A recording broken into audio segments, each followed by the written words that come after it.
CPAC.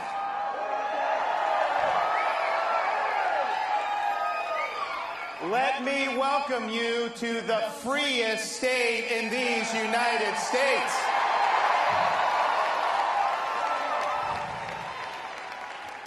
We were lucky to have CPAC in 2021, and I'm happy to inform you, 2021, Florida set an all-time record for domestic tourism coming into our state. And those record numbers include a number of lockdown politicians who lock down their own people, restrict their own people, mandate governors, mayors, big TV hosts. They criticize Florida, and the first chance they get, what do? They escape to freedom in the state of Florida. And why do even these biggest critics and lockdowners come to Florida? Well, I think it's simple.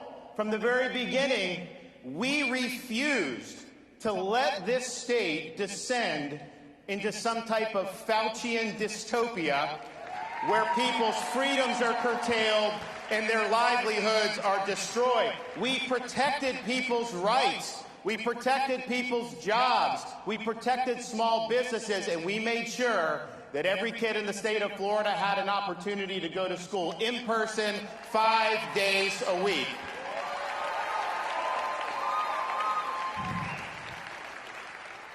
In Florida, we reject the biomedical security state, which erodes liberty, harms livelihoods, and divides our society. And we not only reject it if it's government, we have done things like ban vaccine passports and mandates. Because it's unacceptable to simply subcontract out Fauciism to big companies. So we stood for freedom across the board, and the result has been Florida has defeated Fauciism. Freedom has prevailed in the Sunshine State.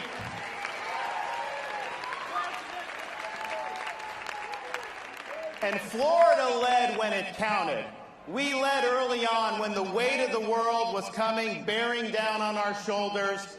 Everything we did, we were taking incoming. I remember the summer of 2020. We had the kids saying, you got to go have the kids in school. The teachers' unions, they would put coffins outside the Department of Education building in Tallahassee. They sued me to close the school. But we stood strong, and part of the reason we stood strong is we understand what it means to be a leader.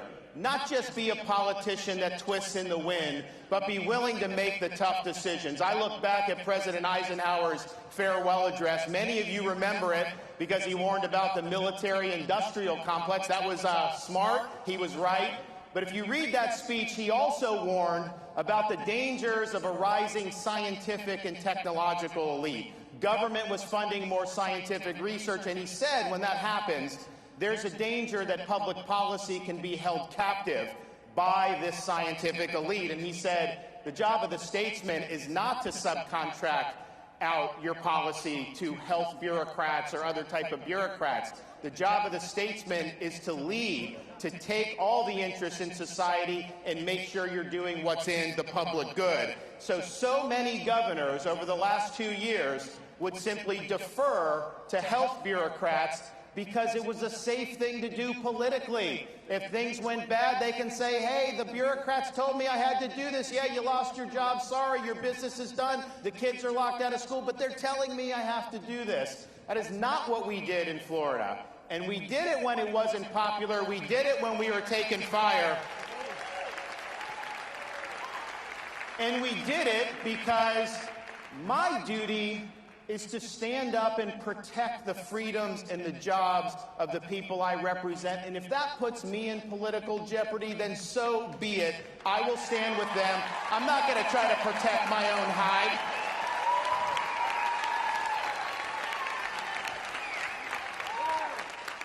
And I really believe, had Florida not led the way, this country could look like Canada or Australia. We sometimes take freedom for granted. You should not do that after the last 2 years. It is contested The left does not want to honor our freedoms, and we have a responsibility to fight back on all fronts. People are coming to Florida because they want freedom. Even our critics are doing it, but I can tell you there's one fella that just hates Florida, and his name is Joe Biden. He's always criticizing us, always trying to take potshots at Florida. He does things like take our medication. He stiffs storm victims of relief just because he doesn't like the governor. He doesn't like Florida, and he doesn't like me because we stand up to him. That's why he doesn't like us.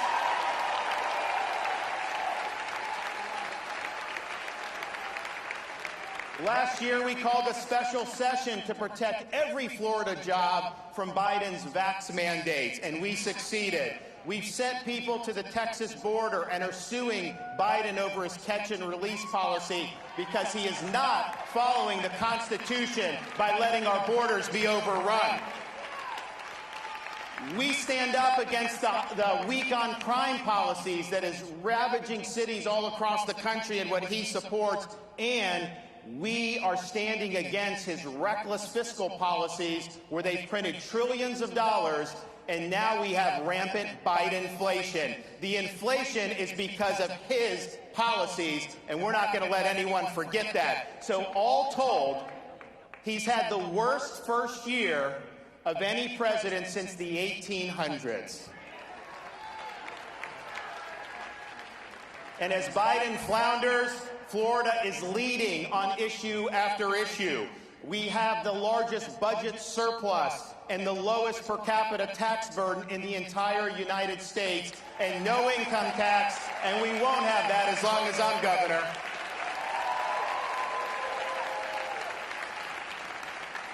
When I became governor, Florida had the most liberal state Supreme Court in the country. I've replaced 3 liberal justices with conservative justices. We now have the most conservative Supreme Court in the country.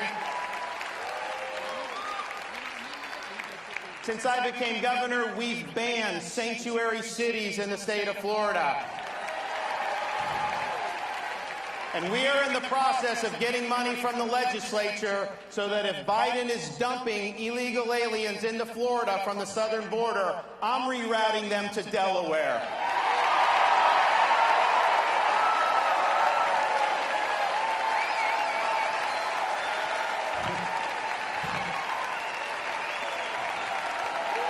We'll do some in D.C. and Hollywood as well.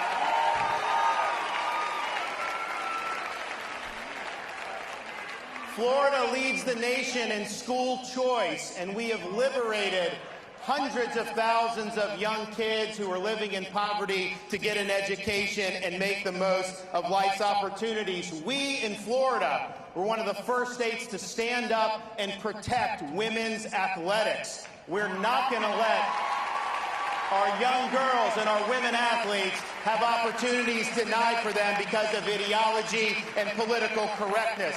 We were the first big state to legislate against big tech censorship because they want to silence us. They want to deplatform us, and we cannot have a free society if most of the speech in this country is controlled by a handful of left-wing oligarchs in Silicon Valley.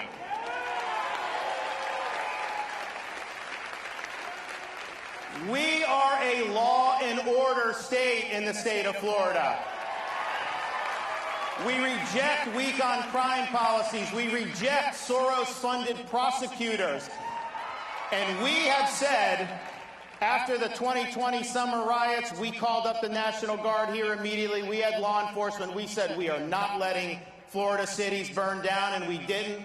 But we've also since then signed the strongest anti-rioting legislation in the country, which says we will not let local governments defund the men and women of law enforcement and put their citizens at risk. And if you riot in the state of Florida, if you loot, if you are engaged in mob violence, this is not going to be like Portland, where they arrest you, take your mugshot, slap you on the wrist, and put you right back on the street to do it again. No, in Florida, you're not getting a slap on the wrist. You are getting the inside of a jail cell.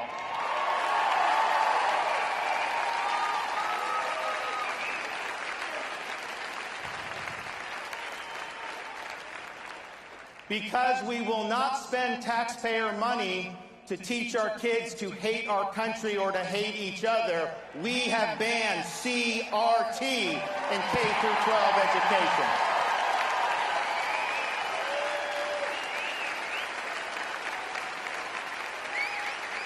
And instead, we have the most robust civics education anywhere in the country. We're going to have citizenship exams for graduating seniors, and we're giving teachers the opportunity to go through a civics boot camp and get a $3,000 bonus. Yes, we're against CRT, but what are we for? I'm for the Constitution. I'm for the Bill of Rights, and we need to have our young people understand what that means.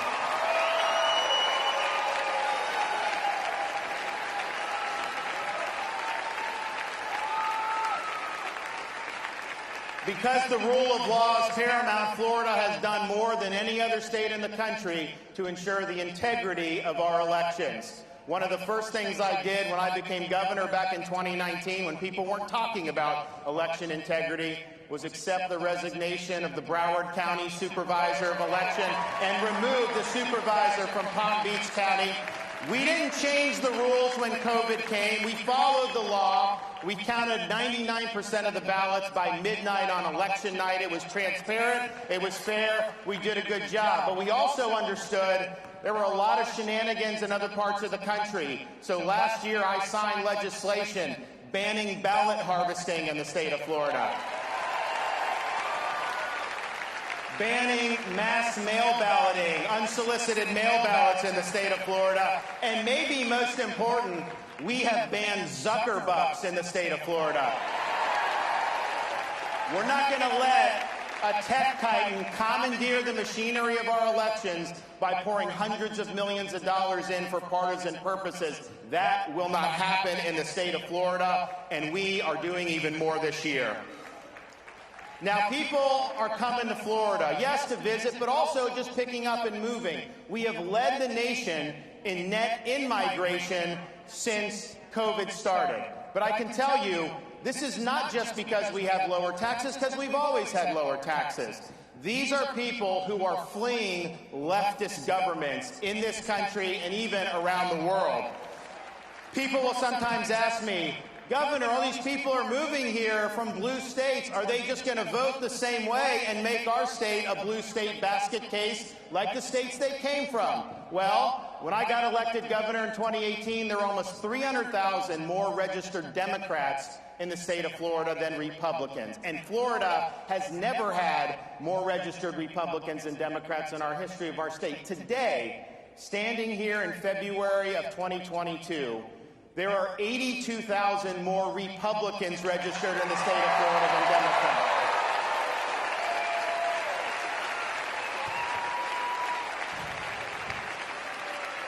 And it's not just people coming from blue states. There are people that look to Florida as the citadel of freedom who are chafing under authoritarian rule all across the world. I recently got a letter from Samuel from Australia, and he said, quote, "There isn't much hope right now here, and many of us are fearful of what our leaders have in store for us.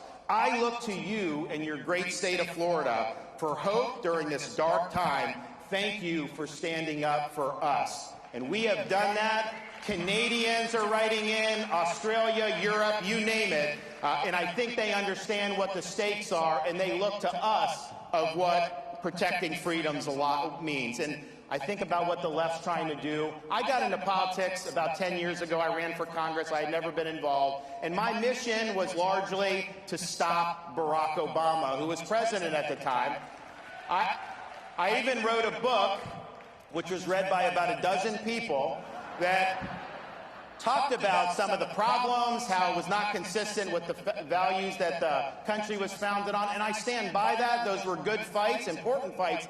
But I got to tell you, I look back at that time, it almost seems a little quaint to me, because the threats we face to freedom, the threats we face to a just society are much more pervasive than they were just 10 years ago. I mean, think of what the left wants to do. What are their political aims? If they had just elected a couple more U.S. senators, they were going to pack the U.S. Supreme Court.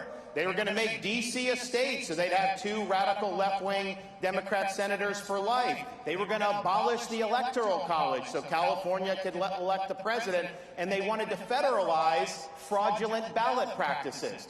Now, say what you want about that. That is not an agenda that very many American families are sitting across the dinner table from each other saying, oh, man, I wish we could make D.C. a state, or I wish we could pack the Supreme Court. No, that's not what people have on their mind. They're concerned about gas prices, crime, the border, all the disorder around the world. That's what they're concerned about. They're doing that, though. The left wants to do that because their goal is not to make our country great. It's to marginalize the conservative half of the country. They want us to be powerless. They want us to be voiceless. They want us to be second-class citizen. And what are these ideological aims?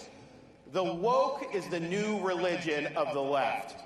And this is what they have in mind. That's why they want CRT, because they want to divide the country. That's why they removed statues of Thomas Jefferson and Abraham Lincoln and Teddy Roosevelt. Take George Washington's name off schools because they want to erase that history. They want to delegitimize our founding institutions, and they want to replace that with their left-wing ideology as the foundational principles of our modern-day society. Wokeism is a form of cultural Marxism. It is not just about raising taxes or bad economic policy. It's about tearing at the fabric of our society and trying to replace it with something that will be much, much more sinister. And the problem that we face as conservatives is a lot of major institutions in our country have become infected with this woke virus. You look at academia. Do we even need to discuss that? Their main objective now is to impose an ideological worldview on the people that come through their universities. You look at corporate America. They're mentioning it. They're opposing voter ID. Many of them make a lot of money from Chinese slave labor, but they don't want voter ID in the United States. So they are engaging in woke activism. You look at our bureaucracy and how totally off the rails they have become in many different agencies. And it's not just limited to people like Fauci. You have it across the board where this has become a major behemoth. You look at the corrupt and dishonest legacy media in this country and what they're doing to divide us and what they're doing to prop up the regime. They are not in the business of telling the truth. They're in the business of spinning partisan narratives to be able to benefit their side. They don't speak truth to power. They're defending the regime in power. And if you speak up, they come after you. They'll smear you. They'll defame you. All they do day after day is concoct a blizzard of lies to try to deceive the American people. And make no mistake, that's going to intensify leading up to November. They're going to try to do anything they can to relieve the blame off Biden and to try to fool the American people into keeping Democrats in office. We're not going to let them do it, but that's what we're facing. And then maybe to top it off, you have big tech. Big tech is now the #1 institution for censorship in this country. They are working with the legacy media. They're working with the Biden regime to try to marginalize conservative voices. Anyone that dissents from their orthodoxy is a target. And so this is significant stuff. This is freedom that's being, on all different fronts, that's coming under assault. And so here's where we're at. When you have a society that's veering away from the truth, anybody that stands up and speaks the truth will come under fire. That is going to happen. And so in times like these, there is no substitute for courage. Having the courage to stand up against things like cancel culture, having the courage to reject corporate media narratives, having the courage to take on institutions like big tech, having the courage to stand in the way of the Brandon administration.